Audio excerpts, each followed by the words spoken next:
All right, welcome back to ABA Exam Review and the continuation of our BCBA Task List series. Today we're continuing G19 with Contingency Contracts. Contingency Contracts, again, a relatively straightforward behavior change procedure where we're combining several of the terms and ideas that we've already learned into a more functional way to treat behavior. Now, with all of the behavior change procedures, the most challenging part about these specific interventions and ideas is understanding the components of these ideas and how to implement them and how to execute them. That's what we're going to cover today for contingency contracts. As always, subscribe if you aren't for all of our updates. We update 3 times a week for BCBAs, and we also have RBT materials. Check out behavioranalyststudy.com for all of our study materials. When you pass your exam, please let us know so we can include you in the Sunday shout out. Work hard, study hard. Let's get going. What is a contingency contract? A contingency contract specifies a relationship between a target behavior and a reward. So that's the contingency part.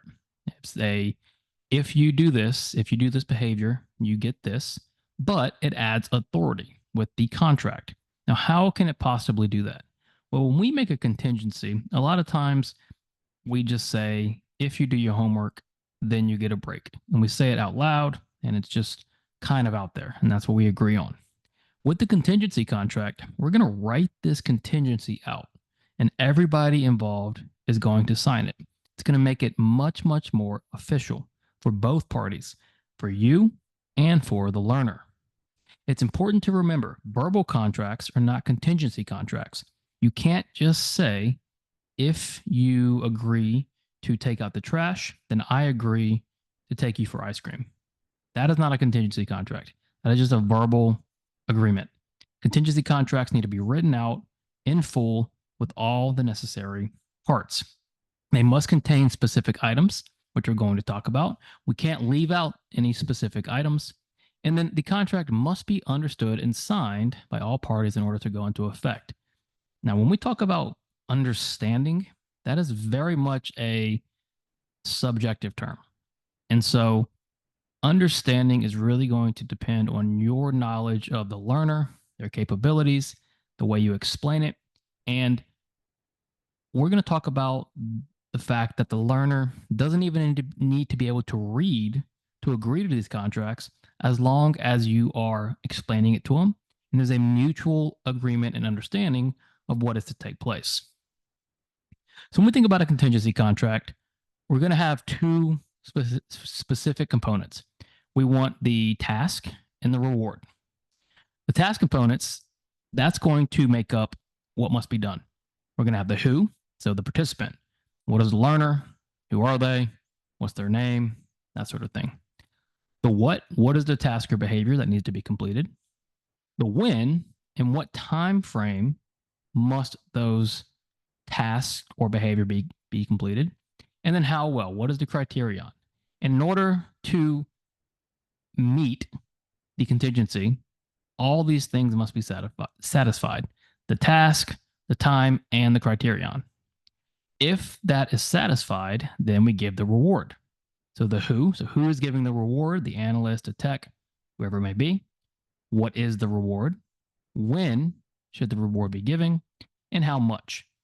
And you might say, well, this sounds like a regular contingency, and it more or less is, but the difference is this is going to be agreed upon. So if we sign a contract that says Jim, the participant, will learn to write his name within 4 weeks without any help, that's our task.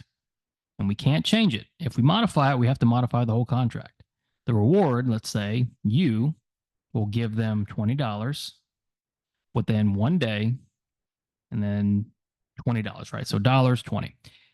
Those are going to be written down. We're going to sign. We're going to agree upon them. And those are written in stone. They can't be modified.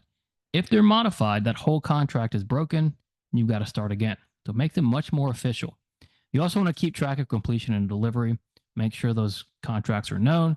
Make sure they're understood. Put them where people can see them and understand them and be reminded of them. You want to take really good data on what is being completed and what's been given. And then some principles behind contingency contracts. The contingency, right? If you do this, then this happens. First, you do this, then this happens. So it's very plainly rooted in a simple contingency, except it's written out with more authority. Contracts are rule governed behavior because contracts are rules for the behavior and consequence. Because when you put this contingency in place, there's going to be a big gap between the agreement and the actual contingency taking place.